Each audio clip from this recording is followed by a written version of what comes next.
Video में लोग देखने वाले हैं बहुपद के बारे में कि बहुपद क्या होता है और इसकी हम पहचान किस प्रकार से कर सकते हैं। कौन से हमारे पास जो बीजीय व्यंजक लिखे जाते हैं वो हमारे बहुपद कहलाते हैं और कौन से बीजीय व्यंजक ऐसे होते हैं जो हमारे बहुपद नहीं कहलाते हैं। तो देखिए, बहुपद को जानने से पहले हम सबसे पहले यह देखेंगे कि जो हमारी बीजगणित स्टार्ट होती है राशि से, हम पहले राशि को जान लेंगे, उसके बाद हम आसानी से बहुपद के बारे में भी जान जाएंगे। ठीक है, जैसे कि हम आपको बता दें कि जो बीजगणित स्टार्ट होता है वह राशि से स्टार्ट होता है। ठीक है, तो सबसे पहले हम बीजगणित में जब भी पढ़ते हैं राशि के बारे में पढ़ते हैं तो राशि आपकी दो प्रकार की होती है। ठीक है, एक जो होती है आपकी चर राशि होती है। कौन सी राशि होती है? चर राशि होती है। दूसरी आपकी जो होती है वह अचर राशि होती है। कौन सी राशि होती है? अचर राशि होती है। जो आपकी राशि होती है कितने प्रकार की होती है? दो प्रकार की होती है, एक चर राशि और एक अचर राशि होती है।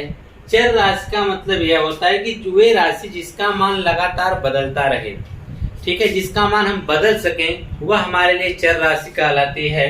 और अचर राशि क्या होता है? जिसका मान हम बदल न सकें, जिसका मान निश्चित हो यानी नियत हो, वह हमारे लिए क्या कहलाती है? अचर राशि कहलाती है। जैसे एग्जाम्पल के लिए हम ले सकते हैं, चर राशि में क्या आता है? तो चर राशि में आपका आएगा ए, बी, सी, डी डॉट डॉट डॉट कहाँ तक? जेड तक। जो आपकी यह सब राशियां हैं इसको हम चर राशि का कहा जाता है। क्या कहा जाता है? चर राशि कहा जाता है। और अचर राशि क्या होता है? जैसे आपका 1 हो गया, 2 हो गया, 3, 4, 5 डॉट डॉट डॉट अनंत तक। यह सब जो गिनतियां होती हैं यह हमारी क्या कहलाती हैं? अचर राशि कहलाती हैं, क्योंकि इसके मान को हम बदल नहीं सकते हैं। इसका जो मान है वह नियत है, इसके मान में हम कोई परिवर्तन नहीं कर सकते, इसलिए इसे हम क्या कहते हैं? अचर राशियां कहते हैं। चर राशियां क्या होती हैं? जो आपका जिसका मान आप लगातार बदल सकें। ठीक है, और चर और अचर को मिलाने से हमारा क्या बनता है? बीजीय व्यंजक बनता है। क्या बनता है? बीजीय व्यंजक बनता है। ठीक है, जैसे हमने एक व्यंजक लिख दिया। ठीक है, मान लीजिए कि हमने एक व्यंजक ए लिख दिया। ठीक है, यह जो आपका बीजीय व्यंजक है क्या इसे हम बहुपद कह सकते हैं? ठीक है, अब बहुपद की बात आ गई तो देखिए बहुपद कहा जा सकता है कि नहीं कहा जा सकता है। और सुनिए, इसके बाद जो हम हमारी जो राशि होती है चर अचर के बाद हम जानते हैं पद के बारे में। ठीक है, अभी बहुपद को साइड में किए रहिए। ठीक है, तो हम एक अगला टॉपिक जो आता है वह पद आता है। क्या आता है? पद। पद में आप लोग जानते हैं कि इसके बारे में थोड़ा हम आपको बता दें। पद जो होता है वह चर और अचर को मिलाने से भी बन जाता है। ठीक है, और यह पद कितने प्रकार के होते हैं? 3 प्रकार के होते हैं, एक पदी, द्विपदी और हम त्रिपद या बहुपद भी कहते हैं उसको। ठीक है, तो यहाँ पर जैसे हमने लिख दिया 3x। ठीक है, तो यह आपका एक पद हो गया। क्या हो गया? एक पद। ठीक है, और इसी में हमने प्लस क्या कर दिया? 5। तो यहाँ पे देखिए 2। यह जो पद को अलग करने का काम यह प्लस और माइनस करते हैं। यहाँ प्लस हो गया तो 2 पद हो गए। अगर यहाँ पर हमने माइनस कर दिया तब भी 2 पद हो गए। अगर यहीं पर हमने इसको गुणा का चिन्ह लगा दिया तब यह एक पद ही कहलाएंगे। तो पद को अलग करने का काम कौन करता है? प्लस और माइनस करते हैं। ठीक है, तो यहाँ पर हमने देखा जैसे यहाँ पे 3x लिखा हुआ था। ठीक है, तो इनके बीच गुणा है 3x। ठीक है, तो इसके बीच में गुणा है तो गुणा जो पदों को अलग नहीं करता है, इसलिए इसे हम एक पद कह सकते हैं। ठीक है, एक पदीय व्यंजक कह सकते हैं। ठीक है, और इसी में हमने क्या लगा दिया? 5। तो यहाँ पे 5 इसमें जोड़ा जा रहा है, तो जब जोड़ा जाएगा या घटाया जाएगा तो वह पद अलग अलग कहलाएंगे। तो यहाँ पर 2 पद हो गए। कितने पद हो गए? 2 पद हो गए। और इसी में हमने मान लीजिए कोई एक अलग से पद ला के जोड़ दिया। मान लीजिए हमने सी को ला के जोड़ दिया, तब यहाँ पे कितने पद हो गए? 3 पद हो गए। इसे त्रिपद या बहुपद भी कहा जाता है। ठीक है, क्या कहा जाता है? त्रिपद या बहुपद भी से कह सकते हैं। ठीक है, तो यह हो गया पद के बारे में। ठीक है, क्योंकि आपको पद से कोई लेना देना नहीं है इस टॉपिक में, इसलिए मैं उसको सिर्फ आपको थोड़ी सी जानकारी के लिए उसको बता दिया है। ठीक है, अब देखिए राशि के बारे में हम जान के सीधे हम किसके ऊपर आ जाते हैं? बहुपद के ऊपर। चाहे वह चर हो चाहे वह अचर हो, वे सब के सब क्या कहलाएंगे? आपके बहुपद कहलाएंगे। बहुपद की डेफिनेशन क्या कह रही है कि चर हो अचर हो, ठीक है, चर भी और अचर भी, या चर के गुणांक तथा घातांक के जोड़, घटाव या गुणन की क्रिया वाले बीजीय व्यंजक को हम क्या कहते हैं? बहुपद कहते हैं। चर का जैसे A B C D से लेकर डॉट डॉट कहां तक, Z तक, यह सब के सब हमारे क्या हैं? बहुपद हैं। अचर राशि में 1 2 3 4 5 ये सब के सब भी हमारे क्या हैं? बहुपद हैं। इसका मतलब चर वाले भी बहुपद हैं और अचर वाले भी बहुपद हैं। क्या है? चर के गुणांक, जैसे अचर राशि है ना, हमने लिख दिया 3x, तो x का 3 जो है यह गुणांक कहलाएगा। x का गुणांक क्या कहलाएगा? 3 कहलाएगा। तो वही कह रहा है कि चर के गुणांक, तो चर का यह जो गुणांक हो, ठीक है, तथा घातांक के जोड़, घातांक के क्या हो? जोड़ हो। जैसे घातांक मतलब यह हो गया 3x प्लस 5, यह घातांक का क्या हो गया? जोड़ हो गया। ठीक है, यहाँ पर आप चाहे सीधी लिख सकते हैं 3x स्क्वायर प्लस 3x, इसकी घात कुछ, इसकी घात क्या है? 1 है। यह भी आपका घातांक का जोड़ हो गया। चाहे जोड़ हो या घटाव हो, जोड़ हो या घटाव हो, या गुणन की क्रिया हो वाले जो बीजीय व्यंजक होते हैं उसे हम क्या कहते हैं? बहुपद कहते हैं। क्या कहते हैं? बहुपद कहते हैं। बहुपद किसी किसे कहेंगे? चाहे वह चर राशि हो या अचर राशि हो या दोनों का गुणन हो, इसका जोड़ना हो, घटाना हो, गुणा करना हो, जितनी भी क्रियाएं हो सकती हैं, जोड़ना, घटाना, गुणा करना और भाग, यह सब के सब आपके किस में आते हैं? बहुपद में आते हैं। जैसे अब हम इसको मिटा के आपको समझाते हैं कि बहुपद होता क्या है, कैसे आप उसको देख के बताएंगे कि हाँ यह जो बीजीय व्यंजक हमारे सामने लिखा गया है यह बहुपद है। जैसे मान लीजिए एग्जाम्पल के लिए हमने आपके सामने लिख दिया 5, क्या यह बहुपद है? तो आप कहेंगे हाँ यह क्या है? बहुपद है। क्या है? बहुपद है। हमने लिख दिया 3x, ठीक है, x देखिए आपका चर है और 3 क्या? अचर। इन दोनों का गुणा जब किया गया तब यह आ गया हमारा 3x, यह भी हमारा क्या है? बहुपद है। क्या है? बहुपद है। हमने इसी में कुछ जोड़ दिया तब भी यह क्या है? बहुपद है। हमने इसमें से कुछ घटा दिया तब भी यह क्या है? बहुपद है। हमने इसका गुणा कर दिया तब भी यह क्या है? बहुपद है। हमने इसका भाग कर दिया 5 से तब भी यह क्या है? बहुपद है। ठीक है, एक चीज का ध्यान दीजिएगा कि एक कंडीशन इसमें आती है भाग वाले में, ठीक है, इसीलिए यहाँ पर आपने देखा होगा कहीं पर भाग का नाम से गुणा करके छोड़ दिया गया है, भाग वाले में कंडीशन आ जाती है। ठीक, वह कंडीशन क्या है अभी हम आपको बता रहे हैं आगे। तो सिर्फ आप जानिए जोड़ना हो, घटाना हो या गुणा करना हो, इन सब की क्रिया में जो भी हमको व्यंजक प्राप्त होगा वे सब के सब हमारे लिए क्या कहलाएंगे? बहुपद कहलाएंगे। अब आगे भाग वाली क्रिया की हमने भाग का नाम क्यों नहीं लिया है?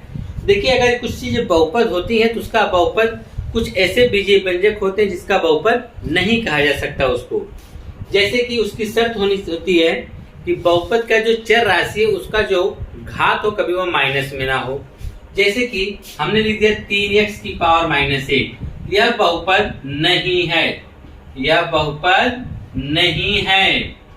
क्या? कि अगर किसी की घात माइनस में है तब वह बहुपद नहीं है। अगर करड़ी में कहीं x लिखा हुआ मिल गया, देखिए x तो बहुपद है, इसकी स्क्वायर कर देंगे तब भी बहुपद है। अगर यहीं पर इसको हमने करड़ी कर दिया तब यह बहुपद नहीं कहलाएगा। करड़ी में x बहुपद नहीं है। अगर हमने यहाँ पे लिख दिया कि 3x बटा में y, तो यहाँ पे देखिए y जो बटा में आ गया है ने, अगर कोई चर राशि बटा में है तब वह भी बहुपद नहीं कहलाएगी। इसीलिए वह भाग की बात नहीं किया है, उसने सिर्फ चर राशि का जो गुणांक है उसकी घातों को जोड़ने के लिए, घटाने के लिए और गुणा करने के लिए कहा गया है। अगर हम मान लीजिए कि हमारे पास दो राशि हैं, एक 3x प्लस 5y है, इसको चाहे आप जोड़ो, चाहे घटाओ, चाहे गुणा करो, जो भी रिजल्ट हमको प्राप्त होगा वह हमारे लिए बहुपद कहलाएगा। लेकिन अगर इसका आप भाग करने जाएंगे यह हो जाएगा 3x बटा 5y, और बहुपद कहता है कि हमारे जो बटा में कोई चर राशि नहीं होनी चाहिए, इसलिए यह बहुपद नहीं कहलाएगा। इसलिए भाग को नहीं उसने कहा है। ठीक है, हाँ अगर अचर राशि भाग कर रहे हैं तब तो बहुपद कहलाएगा। हमने इसे यहाँ पे देखिए 3x भागे 5 लिखा हुआ है ना, यह हो जाएगा 3x/5। यहाँ पे कोई चर राशि तो है नहीं, यह बहुपद कहलाएगा। अगर यहाँ पे हमने चर राशि लगा दिया तब यह बहुपद नहीं कहलाएगा। ठीक है, तो बहुपद आपको समझ में आ गया होगा कि क्या बहुपद होता है, क्या बहुपद नहीं होता है। ठीक है, एक बार और बता दें, चाहे जितनी भी गिनतियां हो, चाहे ए से लेकर जेड तक हो, वह सब के सब हमारे बहुपद कहलाएंगे। ठीक है, उनका आपस में हमने गुणा कर दिया जाए, जोड़ दिया जाए, घटा दिया जाए। ठीक है, जो भी रिजल्ट हमको प्राप्त होगा वह हमारे लिए बहुपद कहलाएगा। और हाँ, बहुपद क्या नहीं कहलाएगा, तो जो उसमें चर राशि होती है उसकी घात कभी माइनस नहीं होनी चाहिए, वह करड़ी में नहीं होना चाहिए, और चर राशि कभी बटा में नहीं होना चाहिए। ठीक, अगर वो बटा में है तो बहुपद नहीं कहलाएगा। ठीक है, यह होगी बात बहुपद की। अब बात करते हैं कि बहुपद के प्रकार की, कि बहुपद कितने प्रकार के होते हैं। तो आप देख रहे हैं कि आपके सामने लिखा गया है बहुपद 3 प्रकार के होते हैं। कितने प्रकार के होते हैं? 3 प्रकार के जो आपके बहुपद होते हैं। अब जब बहुपद 3 प्रकार के होंगे तो कौन कौन से? एक रैखिक बहुपद, द्विघात बहुपद और त्रिघात बहुपद कहा जाता है। ठीक है, अब रैखिक घात का मतलब यह होता है कि ऐसा बहुपद जिसकी घात, जिसके चर राशि की घात 1 हो। तो सबसे पहले हम आपको घात के बारे में बता देते हैं कि घात क्या होता है। जिसे हम लोग बोलते हैं बहुपद की घात। क्या बोला जाता है? बहुपद की घात के नाम से जाना जाता है। जैसे जो पास हमारे बीजीय व्यंजक होते हैं उसकी जो सबसे बड़ी घात होती है वही हमारे लिए बहुपद की घात कहलाती है। जैसे यहाँ 3x हो गया, यहाँ पर जो हमारे पास चर राशि है इसकी घात कुछ नहीं तो क्या है? 1 है। तो यहाँ पे हम लिखेंगे बहुपद की घात। बहुपद की घात कितनी है हमारे पास? 1 है। अगर हमने यहीं पे लिख दिया 3x² + 5, इसमें 2 पद हैं, लेकिन इसमें जो चर राशि है उसकी पावर कितनी है? जो उसकी पावर 2 है, तो लिखेंगे बहुपद की घात 2 लिखा जाएगा। अगर हमने यहीं पे लिख दिया 7x³ + 5y + y² कर लो, प्लस 5y कर लो, इसको भी y कर लेते हैं। ठीक है, तो यहाँ पर आप देख रहे हैं कि y जो है इसकी 3 घात, इसकी 2 घात, इसकी 1 घात है। जब आपसे पूछा जाएगा बहुपद की घात बताओ, तो यहाँ पे y की सबसे बड़ी घात 3 है। यहाँ पे लिखेंगे बहुपद की घात कितनी होगी? 3 होगी। ठीक है, अगर कोई अचर पद आ गया तो इसके बहुपद की घात क्या होगी? 0 होगी, क्योंकि यहाँ पे कोई चर राशि है नहीं, इसलिए इसकी जो बहुपद की घात क्या कहेंगे? 0 राशि कहेंगे। ठीक है, 0 होगा। ठीक है, तो बहुपद की घात तो आप समझ गए हैं। तो वही कहा गया है जिस बहुपद की घात 1 हो, जिस बहुपद की घात क्या हो? 1 हो, उसे रैखिक बहुपद कहते हैं। और जिस बहुपद की सबसे बड़ी घात 2 हो उसे द्विघात या द्विघातीय बहुपद कहा जाता है। जिस बहुपद की घात सबसे बड़ी घात 3 हो उसे त्रिघातीय बहुपद कहा जाता है। जैसे एग्जाम्पल के लिए हमने लिख दिया 3x + 5। यहाँ पर x की कितनी घात? 1, इसलिए इसमें सबसे बड़ी घात क्या कहलाएगी? 1। 1 जो होता है वह क्या कहलाएगा? रैखिक बहुपद। जैसे हमने लिख दिया 7y + 3, तो आप यह ध्यान दीजिएगा कि y की पावर कितनी है? 1 है, तो हमारे लिए क्या कहलाएगा? रैखिक बहुपद कहलाएगा। क्या कहलाएगा? रैखिक बहुपद कहलाएगा। जैसे हमने लिख दिया 6m + 7। ठीक है, चाहे +c भी कर सकते हैं, अलग से पद भी इसमें आप जोड़ सकते हैं। ठीक है, लेकिन इसमें सबसे बड़ी घात की अगर हम बात करें, सबसे बड़ी घात कितनी है? 1 है, तो इसकी बहुपद की घात क्या कहलाएगी? 1। तो ये सब किसमें आएंगे? रैखिक बहुपद के अंतर्गत आएंगे। द्विघात बहुपद क्या होता है? जिसकी घात सबसे बड़ी घात 2 हो। जैसे यहाँ पे 3x है, 3x + 5, अगर इसकी घात हमने 2 कर दिया तो इसकी जो बहुपद की घात कितनी कहलाएगी? 2 कहलाएगी। जैसे हमने लिख दिया x² + 5x + 4, इसमें जो बहुपद की घात कितनी होगी?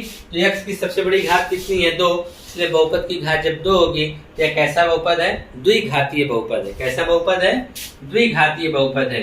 जैसे हमने लिख दिया 5y² + y + 6, तो आप इसमें देखेंगे जो सबसे बड़ी घात कितनी है? 2 है, इसलिए इस बहुपद की घात क्या कहलाएगी? हमारे लिए 2 कहलाएगी।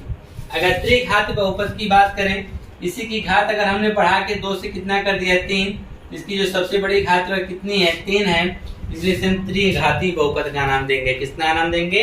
त्रिघातीय बहुपद का नाम देंगे। इसी को हमने लिख दिया 3x³ + 5x² + 4x + 2। इतना बड़ा समीकरण हमने लिख दिया। फिर भी आप देख रहे हैं कि इसकी बहुपद की जो घात, वो सबसे बड़ी घात कितनी है? 3। इसलिए यह जो हमारे पास व्यंजक है, यह हमारे लिए क्या कहलाएगा? त्रिघातीय बहुपद कहलाएगा। ठीक है, तो इस प्रकार से आपने बहुपद के बारे में जाना।